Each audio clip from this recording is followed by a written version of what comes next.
You're listening to TFM. Want to join in the conversation and share your thoughts on this episode?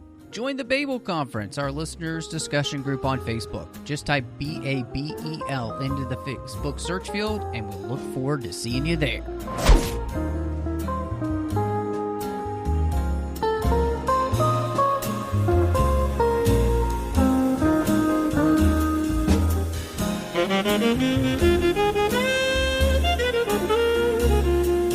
Hello and welcome to the perfect bar of all time. And I am just one of your hosts here in the 602 Club, Matthew Rushing, and with me is my perfect co-host, Christy Morris.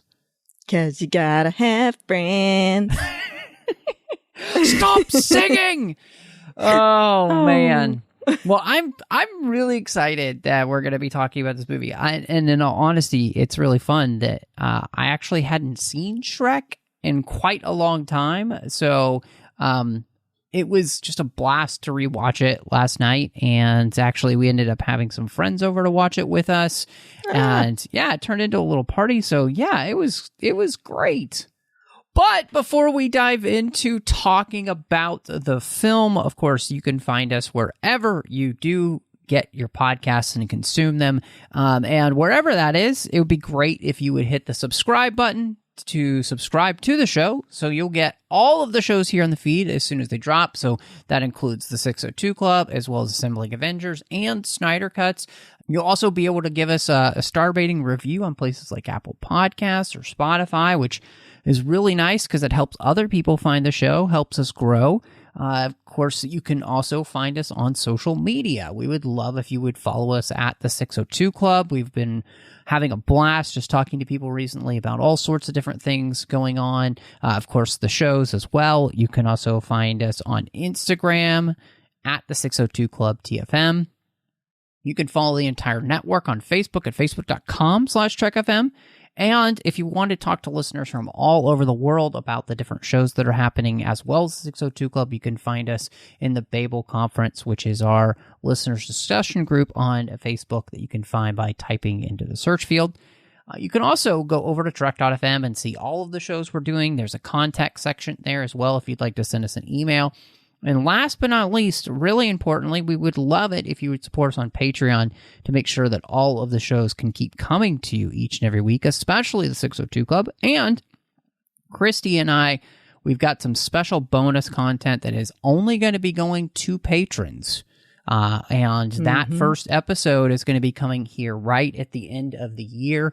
And so you won't want to miss that bonus content. So again, go to patreon.com/TrekFM and become part of our team. So Christy, before we get to anything else, I was just wondering for you, this came out in 2001. Shrek did. And so was this a movie that you went and saw with your family, or was this something that you caught later? This was something actually that was really special to me. My first viewing was actually with my sister and my grandma when we were visiting North Carolina for the summer one year, and I was 13 at the time. Nice. And That's so fantastic. She actually took us a while after it initially came out to the Dollar Theater because my grandma was all about being frugal. Well, that's definitely important. And so, no, that's really funny that you say that. It's something to which, so I remember, a specific movie going on a trip, and it was The Land Before Time. It's when I went to New York with my grandmother to visit my uncle, and then we went to New York City to visit some family of hers that still live there. And so, yeah, it was. I always remember that movie because we went and saw it in New York, and so. But this is definitely a movie that by that point, I myself saw in the theater, and it just it looked fun. And it felt like it was going to be a fun movie. And so it's not, I don't remember seeing it in the theater in the sense of the experience, but I just remember this. It kind of became its own thing, you know, like it became something, I think, bigger than the movie itself, because it was definitely a different type of film. So, especially from, you know, the animated movies we were used to, especially growing up. So, but I was really interested because I did not know that this almost had a different cast, and Chris Farley had actually been cast as the role of Shrek, and he had done most of the dialogue, but then he died before he was able to finish it, which I didn't know. But that was really fascinating to me because I feel like, you know, Mike Myers became so synonymous with this character of Shrek, and but could you imagine, you know, Chris Farley in this role? And do you think the movie would have been the same with, you know, without what Mike Myers ended up doing with the role? I think it still would have been interesting to see, but it would have been a very different movie. I think that, of course, I love Chris Farley and always will, and it's so unfortunate that he passed away in the middle of that. But too, I think that there is this natural warmth, even with Shrek being such a grumpy character most of the movie. There's a warmth that Mike Myers brings to that with his voice, and in particular with the Scottish accent, that you wouldn't get with Chris Farley. So I think that it's better for ending up with Mike Myers, but it stinks that we don't get to see that take on it as well. Yeah. No, I mean, absolutely, in the sense that it's horrible that the reason we don't get that is because, you know, he passes away. And, but, you know, you mentioned something that I think is really interesting in that, just the idea of the way in which Mike Myers, I think, is able to play that kind of more disgruntled. I think the thing that Chris Farley, for me, I wonder how he would have been able to play this role. And obviously, I think it would have been very different, because I don't know if we would have necessarily gotten the same type of grumpiness, like you said. I think that was a really good word. You know, Mike Myers, I think, is great at doing that. And I so I'm fascinated, and I do almost wish that there were, you know, scenes that they had done deleted wise, where you could have had Chris Farley's take. I think that would have been just really fascinating to hear what that take would be. And so, yeah, I mean, it is definitely tragic that, again, the reason you don't get this is because Chris Farley passed away. I also read that Fiona was going to be voiced by Janeane Garofalo. I did too. And that seems like another terribly interesting take. I mean, is it though? I think it would have been terrible. Not terribly interesting, just terrible. Yeah, I mean, it could have been that too. That's a great. I mean, it doesn't seem like it would have necessarily worked as well to me, because I think Janeane Garofalo fits the persona of Fiona as a ogre, but I don't necessarily feel like she fits the persona of Fiona as, you know, like a more normal person.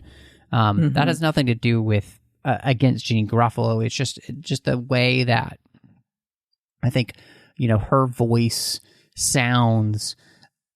I think it would be less unexpected, just because of the tone of her voice is different. You know, I think you know, Cameron Diaz just absolutely has that tone to her voice, which sounds quote unquote classically kind of girly, right?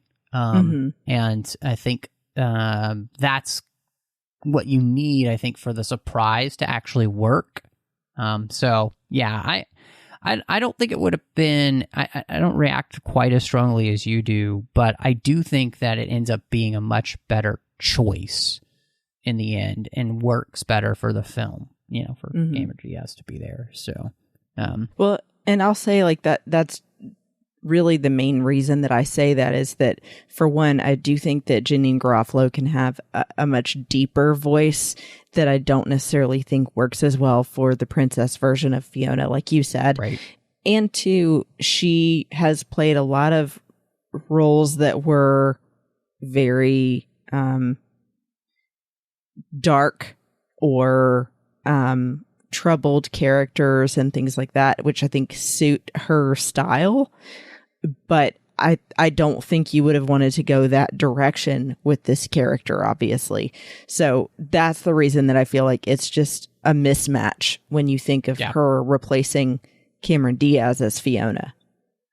Yeah, I just think it's so interesting, when you have these type of films, and by this point, Disney had started to do the same thing where you're casting more celebrities in names you knew, other than just classically trained voice actors. I think one of the big places where that becomes such a splash for them was with Aladdin, and I think because of what you get with Robin Williams, it becomes more and more a thing to be looking towards actual stars, other than voice talent, which, in some ways is, I think, somewhat sad, because a lot of times, especially more recently, I think movies get cast like this, and it should be voice talent, voice actors doing it more so than stars, just because, it doesn't always work. Not every star is great at doing voice work. But with this cast, I think that leads us to kind of talking about, our four main characters.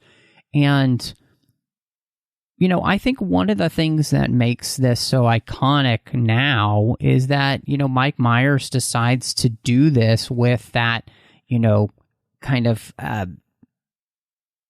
It's like a Scottish accent, right? It's not completely Scottish in that sense. Right, or else you wouldn't understand it. Exactly.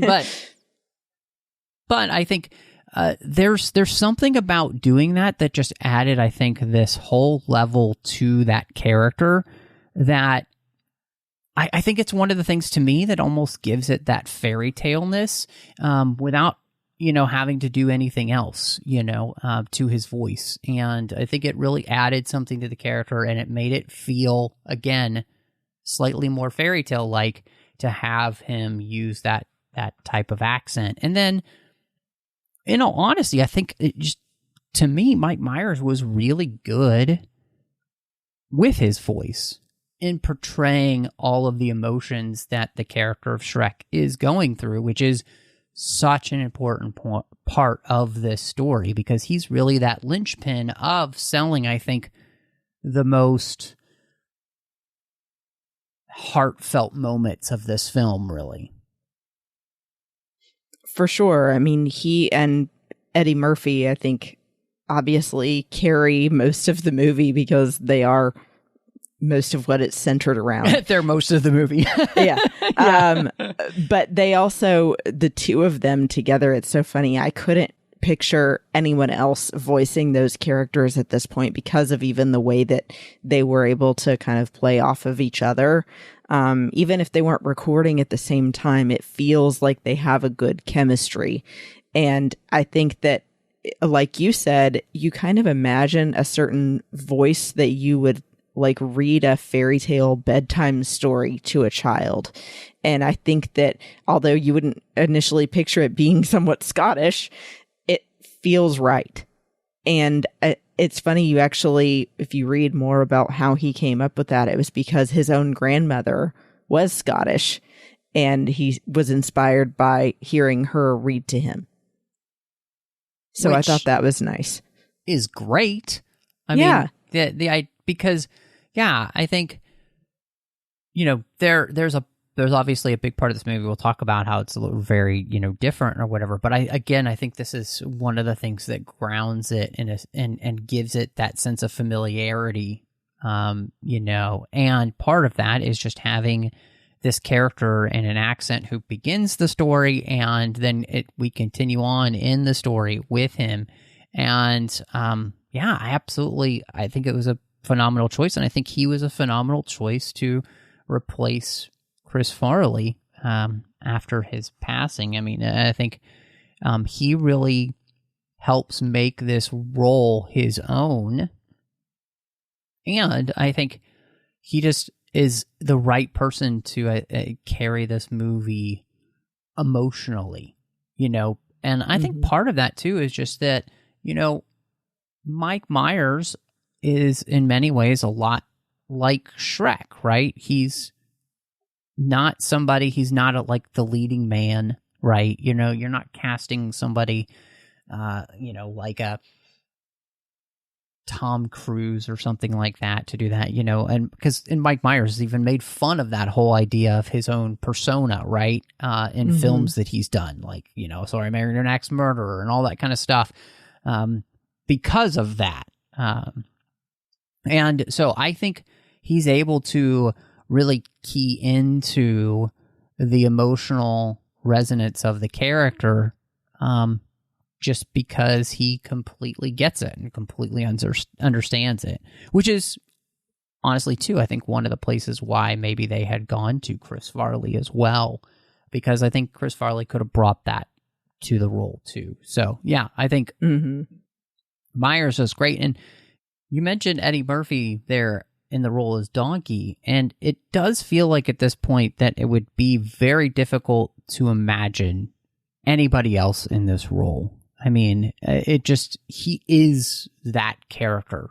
And I think part of it is that he just brings everything that he is to this role. And it doesn't really feel all that different from just Eddie Murphy being a goofball. But I think that's what makes it work so well, is it just feels very natural. And at the same time, and just it's incredibly funny. He's incredibly funny in this movie. Like, most of his lines still make me chuckle all these years later. They're so quotable. And it's so funny because not long before this, he had played Mushu in Mulan. And so it's a similar kind of character, but obviously with a less hard edge to him than Mushu had. But I love here that he takes a character like a donkey and makes him come across so emotional and truly looking for a friend. And I mean, you actually feel bad for him when his owner is trying to give him in for a reward. I mean, I think that the animators also did such a great job, along with Eddie Murphy's voice acting, to make him come across so appealing and that you just want to give him a hug. But then, of course, he plays the annoying bits so well that you just crack up every time. I mean, every rewatch is better than the last. Like I said earlier, you gotta have friends. He has so many good song quotes even. He sings On the Road Again, Try a Little Tenderness, all kinds of stuff. I think that it just adds even more to who he is as a person. It just really makes it fun. Yeah, absolutely. I mean, I just the way in which he is able to play the comedy, of course, but then also play the type of character to which, he mirrors Shrek, and yet instead of internalizing his pain, he lets it be a part of, who he is. He's not afraid to talk about it. He doesn't try to just squash it and hide it. It's great because I think the beauty of the film is watching that friendship between those two blossom, where, they begin to become friends with one another. And then, of course, it's so difficult then when, when Shrek tries to, kick him out of the swamp and doesn't want him there because, in the end, he's just afraid of being hurt, and Donkey just won't let him do that, he won't leave him alone. He's not going to let him get away with that. And I think the beauty of this movie is that it has such a strength in friendship. And it really is so much about friendship, and that true friends, forgive each other, as Donkey says. True friends make each other talk about hard things so that they can get through it, so that they just don't wallow in it. And I love that. I think that's really important, that this movie has such a great, strong thematic element of especially male friendship too. Like, that it's okay to be a guy and to talk about your feelings and to not have to be so strong all the time. That it's okay that, yes, men can be hurt. Men have feelings too. And it is okay to actually allow yourself to be able to talk about that. And I just absolutely love the fact that this movie with Shrek and Donkey is so much about that friendship. And so really means a lot to me that they would do that, because I think it's an important lesson for, the younger people that are watching this film to be able to see that, So. Well, and that was one other thing I just wanted to add, was that I also love how much of a perpetual optimist that Donkey is in particular. I mean, everything is like, he just lets it slide off him and keeps on trucking. I think my other favorite quote is, and we're going to tell manly stories and stay up all night. In the morning, I'm making waffles. Yes. Yes. Because I do love some waffles in the morning. So, with choosing Cameron Diaz as Princess Fiona, I think she does a really good job in this film. And part of that is that I think she does a very good job of just inhabiting the character and portraying somebody who, thinks that she needs to be one way and thinks that people are only going to love her for a specific thing. And the pain and the hurt that comes with all of that. I think this movie just does a really good job of that. I think that she does a really good job with that. And I think she's also so synonymous with this character at this point. I can't really imagine anybody else playing the role, which I think is the highest compliment you can really give to somebody who's voicing a character. 100%. I mean, I think that the main four here have really cemented themselves in these roles, and part of it is definitely that their performance was so good, and that with her, she does get across that feminine softness in the scenes where she needs to, and then also can come out and, do the voice well for all of her unexpected fight scenes or as an ogre, and still get across that she has some pain there that she's trying to overcome, and that she had all of these expectations of what she was going to have for her life that are completely changed now. I mean, definitely there's a switch in her mind when she finally sees Shrek's face for the first time and realizes everything she was expecting of the way life goes is not turning out that way. And she's like, this is just all messed up now, and we just need to start over. Yeah. So, well, yeah. And I do think that that's, that is an important point of the movie as well. We talked about the idea of friendship, and I think that's so important. But I think, Fiona's character helps us see, as she lives out this idea of what, and this mirrors with what we see with Lord Farquaad, right? People have this idea that that their life should be this like perfect trajectory, that everything should be perfect in some sense. Like there's only one way it can go. And, I think she helps us to be able to see that everybody's life is different, right? Like, our lives shouldn't all be the same. Like, our lives are not going to be a fairy tale story. Right. And so, to me, that's a really important message, because I think too many people get caught up in this, pursuit of perfection, and in every area of our lives, right? And in a way that becomes damaging. I don't think that it's wrong for us to want to be proficient and good at things and competent and all that kind of stuff, but there is a point where, like, the pursuit of perfection, in the sense that we see it with her and then with Lord Farquaad, is actually can be not only hurtful and damaging to oneself, but everyone around them. Right.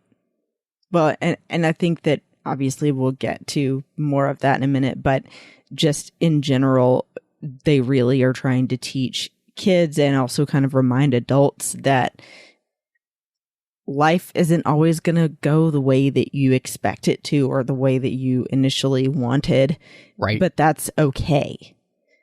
That it's not going to be this perfect fairy tale ending. And then, it's sort of like the joke we just talked about recently with Disenchanted, was you get married and then nothing else ever happens to you.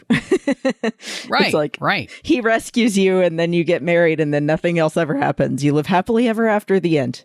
Well, and I mean, I think too, you mentioned that, I was thinking how, I think the Rolling Stones said it best. You can't always get what you want, but if you try sometimes, you just might find you get what you need, and isn't that part of this story, which is, especially for Fiona and Shrek, they both end up getting what they need, and instead of what they thought that they wanted. Because sometimes what we think we want is actually the worst thing that could possibly happen for us, And so, right. Absolutely. I think it's just such a great part of the film. And I love that with all the silliness this movie has, there is actually a ton of depth. And, another part of that is, I think John Lithgow is Lord Farquaad is hysterical in the role. But I also love the fact that his pursuit of this perfection is something to which, again, as we're kind of talking about, really hurts a lot of other people. And it's this self-imposed desire for perfection that he believes, he's either owed or due, because, he's coming at everything selfishly, right? Which is something we talk about all the time on this show, like this idea of selfishness and selflessness, and like he's just a villain in that sense, like, because he only thinks about himself. He only cares about himself. And he is ruining an entire kingdom just because he believes that not only should he be king, but everything should be perfect by his thought of what perfection is. Yeah. And I mean, it even feels terrifying in a sense of like he's doing like cleansing of the community, Right. Yeah. He's pushed all of the people that he doesn't want to live there out, aka the fairy tale creatures. And everything, like Shrek says, is very quiet, super clean. It seems like it's not really a place that's lived in. It's just a bunch of buildings and it's empty. And I think that they kind of echo these feelings that it's creepy rather than the perfect place that you actually want to live, so much, and show, I mean, even as well, that the only reason he wants to get married is so that he'll technically be a king for real, because he has to marry a princess. He doesn't actually care about her. He's not looking for a life partner or someone to love and to love him back. He just wants to be king. So, yeah, I think that there's all of that to it. And then you add someone with as iconic of a voice as John Lithgow. I love him anyway. I mean, he did stuff like, Buckaroo Banzai and obviously Third Rock from the Sun and Footloose and all of that. But I think really he can be so great at playing a villain, but also having that comedic element to it. And also here dealing with the other comedic side visually of Lord Farquaad being incredibly short. Yeah. He clearly has a Napoleonic complex here. Yes, he does. I love that. So he just can't wait to be king. Yeah, there you go. Yeah. No, absolutely. I love everything you said there, because I think you just succinctly nailed all of his major issues. But I do love that you brought up something that's super deep, in the sense that, like, yeah, he's kicking people out that he doesn't believe are worthy of being in his kingdom, and a really creepy, and, like, you know, throughout history we've seen that plenty of times, of people who don't believe that a certain type of people deserve to exist, and or that they are less than. And so absolutely, I think that's, you know, that's definitely an undertone there. And it's terrifying. Part of that is, like, yeah, he is definitely overcompensating for something. So with the movie, it is definitely a new kind of animated movie. You know, we had kind of the Disney formula for animated films since Snow White. And this movie takes a trend that had started in the late 90s and early 2000s, which was the parody, and creates the parody of not only animated fairy tales and fairy tales themselves, but also the Disney princess genre. And then mixes that all together with, you know, other references from the Matrix, or all the way back to, like, the dating game. And, you know, this is also a movie that's more aimed at teenagers and parents than little kids, because of the humor and innuendo that's found in the movie. And so for you, like, does that still work, or is it one of those things where you can't even really imagine a time when this type of film doesn't exist? No, I definitely remember this was my first encounter with this kind of movie, especially with it having some things that were clearly recognizable undertones, and then others that went over my head because I was 13 when I first saw it. It was a game changer sitting there, especially with my grandmother and my little sister going, "Oh, I don't know if I'm supposed to be watching this." You know, I think that the first thing I ever caught was in the song about Duloc being a perfect place. They say, watch the grass wipe your face. Yeah. And I went, "Oh, they almost said a bad word." So, you know, I think there's things like that make this so different in a great way. They're perfectly able to ride that line of still being appropriate enough for a young audience, but have something that appeals to the adults as well. So it's not over the line of inappropriate, and not necessarily all stuff that kids would pick up on. I mean, I know for sure I didn't get all the jokes about the measuring as a kid. Yeah. Yeah. You would say, there are some that might say he's in short supply. It's really interesting because, you know, one of the things that Andrew Adamson, one of the co-directors of the film, you know, he went toe-to-toe with Katzenberg there at DreamWorks about just how much this should appeal to adults, and was very adamant that there were going to be innuendos in this film, that there were going to be, you know, pop culture music references and or actual pop culture music in this film. This was not going to be your run-of-the-mill animated princess movie. This was, and in some ways, what's so interesting, I think, about this is that this is a movie that, even without trying, works, I think, very well for the male and the female audience. just by, creating good and interesting characters on all sides on all sides, that allows you to be able to feel for people. And I think, again, it works. Princess movies tend to be marketed specifically more towards girls.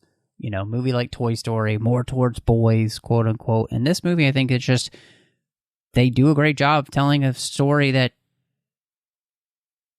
both boys and girls love without it being targeted specifically to one and or the other, which is impressive as well. So I think on top of not only just getting adults into the seats, I think that the kids that were there are also served just by the story. Exactly. I think that they do such a great job of having this be something that, like you were saying, is very neutral in the sense of who it appeals to, and then also really breaking the mold, although there were a couple other things at the same time that were parodies. This came long before, of course, the movie Enchanted, which is also a fairy tale and Disney parody. Right, yeah. And I think this does it differently, obviously, because it also includes some things from like other Grimm fairy tales, for example, and not just Disney references. So they've got things like Little Red Riding Hood with the wolf. They have the three little bears. What? Yeah. They even bring in Robin Hood. Yeah. Which felt like a reference to Men in Tights, honestly. It did. I think that's honestly what they were going for with that. No, I think you're right. I mean, this is... it's interesting that this kind of, I think, spawns an entire new genre, which is the more parodied version of, animated films and movies. And I think animated films that are so much more self-aware. Right. That's poke definitely fun at themselves. Yeah, I 100% agree with you. Like, I think it's something that's really, it's just really interesting, because I think now, this movie came out over 25 years ago. It's hard to imagine this not being the case. Mm-hmm. Well, and even spawned so many other things after it. Exactly. I mean, you see kids walking around with the Shrek ears, and you know exactly what it's from. Yep. Well, and this is another place where, too, success helps, because this film's success really cements DreamWorks as a competitor for Disney. And, of course, then Disney and Pixar aren't linked in the sense that they aren't, owned together. They're separate companies. But as a feature film, computer animation studio. And so that means they would go on to do things like Madagascar and Kung Fu Panda, How to Train Your Dragon, Trolls, all these type of movies that become franchises all along with more Shrek films. And again, success, the fact that this took off meant that DreamWorks was going to be making, animated pictures for many years to come because of this. Yeah, that part really made me so happy, because I think of a time when we didn't have Madagascar, and I'm like, how did I live in that world? So, yeah, I mean, I think smile and wave, boys. Smile and wave. But Skipper, I don't know the codes. Or Kung Fu Panda. Skadoosh. Yeah, I mean, they struck gold here, because they not only had something unique, but also really came at it with the talent in the computer animation to be comparable to Pixar, especially. And then also with the writing. If the writing wasn't good either, then it would go nowhere. No, I think you're 100% right. This film is helped because it feels so snappy and smart. And I think part of that is helped by the fact that it is, one of the first of its kind. And then that success helps breed more success, because they also kind of find an identity for themselves that sets them apart from what Disney and Pixar do. And DreamWorks Pictures have a feel that is their own. And this movie sets the foundation for that, which, I love to...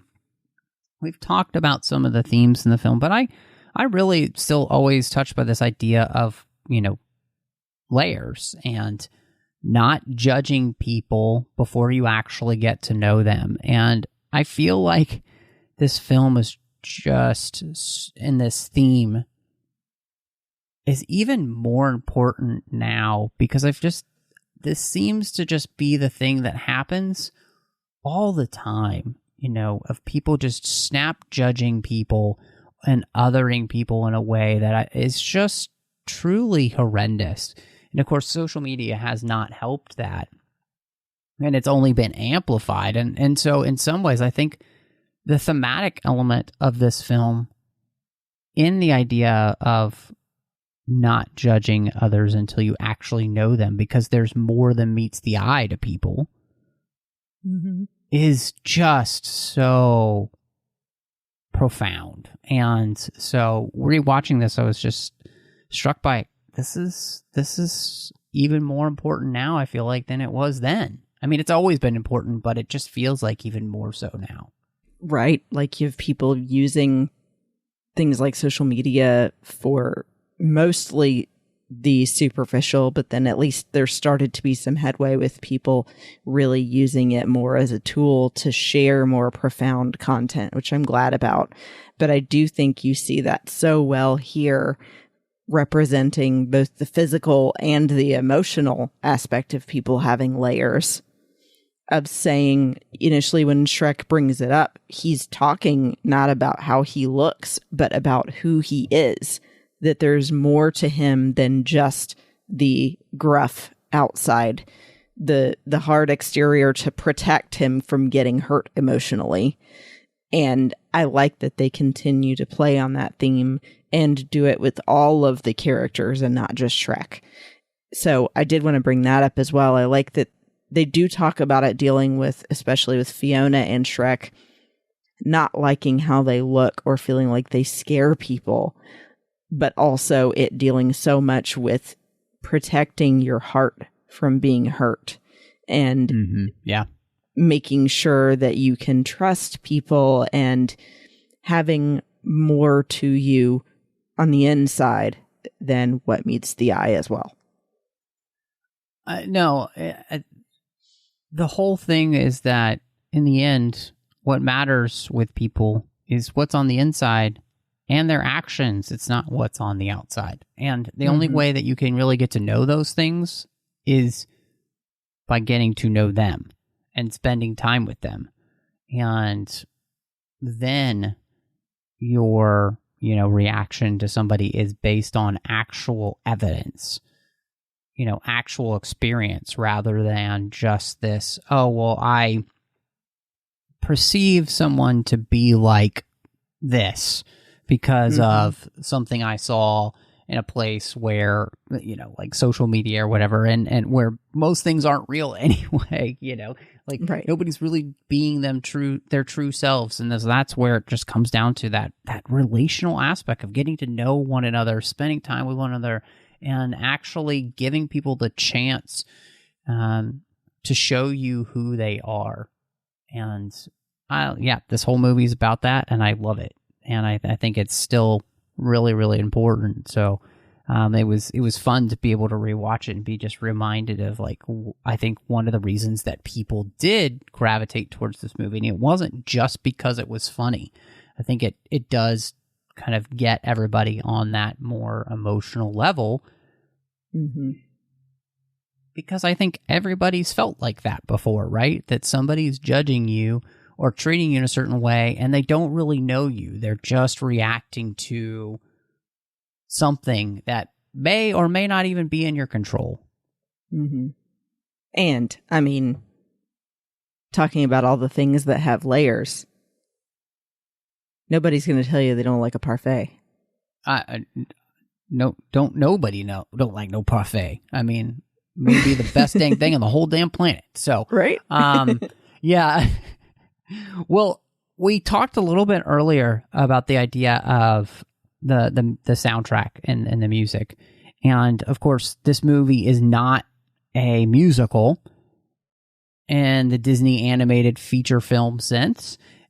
This is much more a traditional film where you would use popular music and, music from the past to, portray the emotions of what's going on screen. And so that's a very different for an animated film, especially at this time. So how did that work for you then? And is it still something that you end up loving now?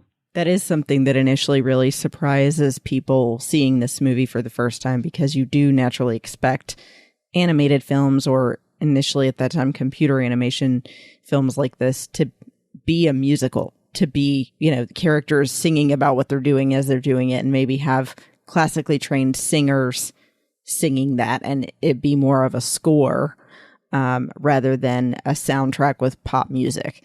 So I like that it comes in with that so unexpectedly. And then also the song choices, they really do a great job of picking what would suit this film best. I think it's so fun when they bring in songs like Bad Reputation during the fight scene, because of course Shrek does not care about his bad reputation.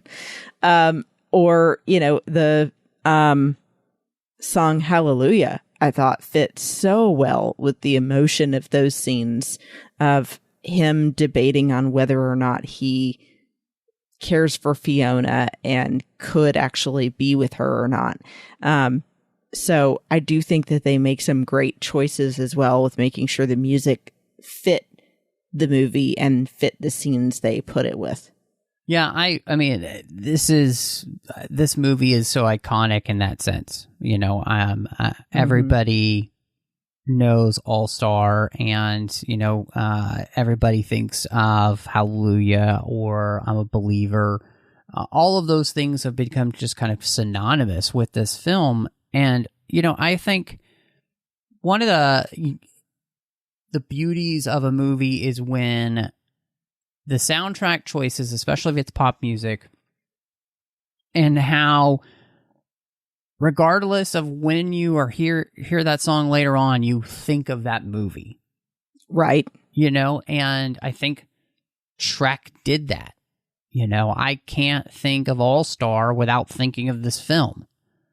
And so that's perfection when it comes to a soundtrack. And so I think they do a phenomenal job of choosing just the right music at just the right moment and using that to their advantage.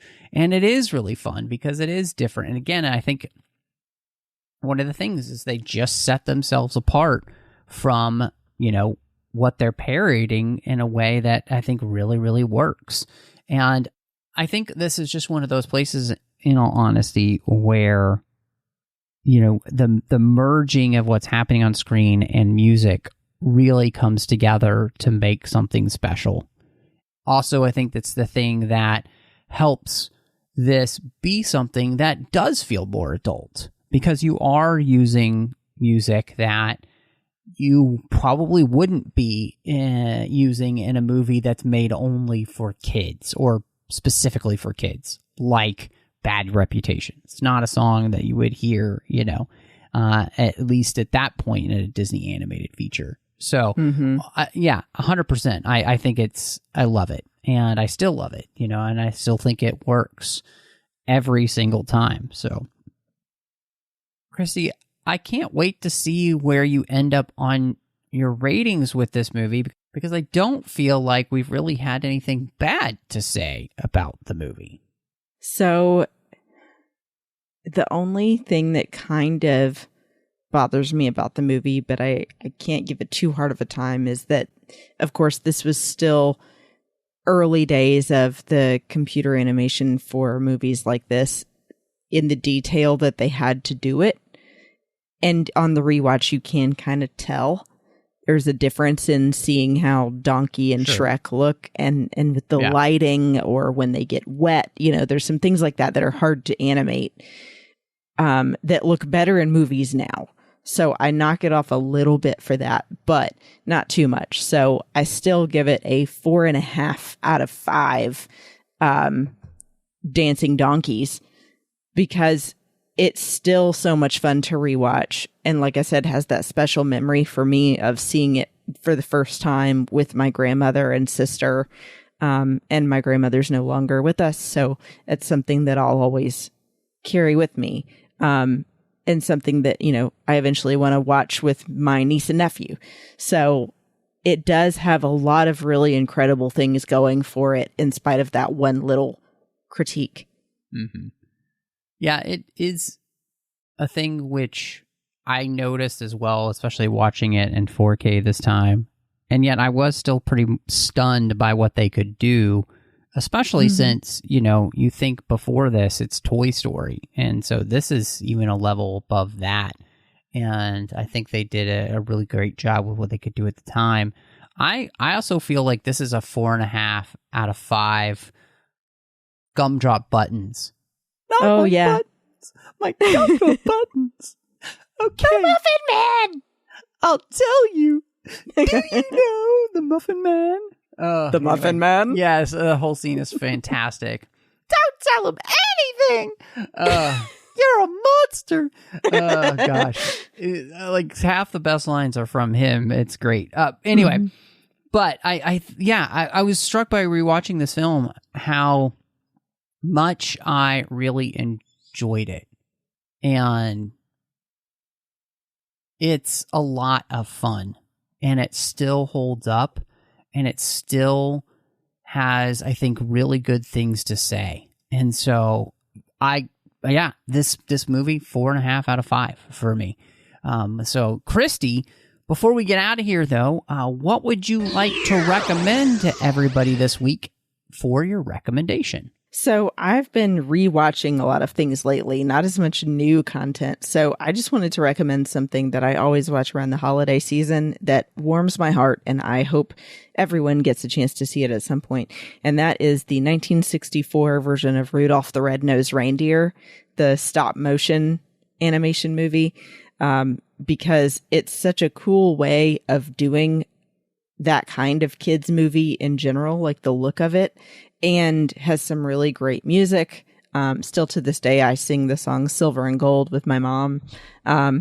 It's just such a cute movie. So if you haven't seen it, please find a way to rent and watch Rudolph the Red-Nosed Reindeer from 1964. Yes, I love those old stop motion animation classics for Christmas. So I'm right there with you. And for me, I'm going to be recommending a Pinocchio, and that's Guillermo del Toro's Pinocchio that just got released on Netflix, and it is also a stop motion animation film, and it is gorgeous, just absolutely beautiful. And you know, it's everything you kind of want in somebody telling a fairy tale like this now.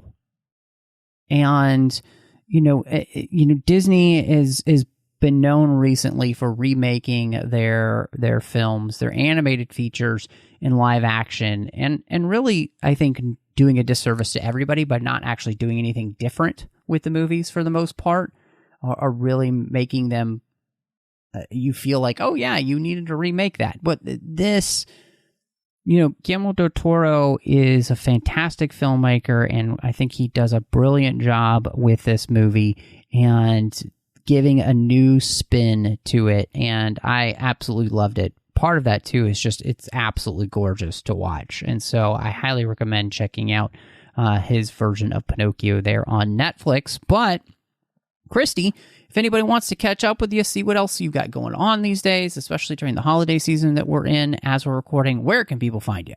You can find me on Instagram and Twitter at BestBenBell. And speaking of new things for the holidays, I've been showing off my Harry Potter Advent calendar. Ooh. On Reels that my coworker Victoria got me, and doing some other fun stuff there. So check out Reels on Instagram at BestBenBell. And of course, when we do our Patreon episode coming up this month, I hope you'll check that out and become a patron. And then, of course, I have a finished show that I did with my friends Amanda and Teresa called Sabers and Spells on the Skywalking Through Neverland Network. But what about you? Well, everybody can find me all over social media under the name MattRushing02. Twitter, Instagram, Letterboxd, Vero are all places you can follow me. Would love to interact with you and talk to you there. You can also find me, of course, here on the network outside the 602 Club with a bunch of shows. One is Literary Treks about the books and the comics of Star Trek, The Orb about Star Trek Deep Space Nine, Warp 5 about Star Trek Enterprise, Saddle Up about Star Trek Strange New Worlds, and The Artificial Tango about Star Trek Picard, which I'm really excited will be starting up again in the new year, as we'll be talking about the Season 3 of Star Trek Picard, which will be starting. I can't wait. I'm really excited to see what they do with that final season. And then over on the Nerd Party Network, I've got 2 shows. One I did with Drea Kaufman. It was called Owl Post. It is called Owl Post, and it's a completed show, so you can listen to us talk about every single chapter of the Harry Potter series, one chapter at a time. And then last but not least, the great John Mills and I talk about Star Wars every week on Aggressive Negotiations. But thank you so much for joining us. And y'all come back now, you hear?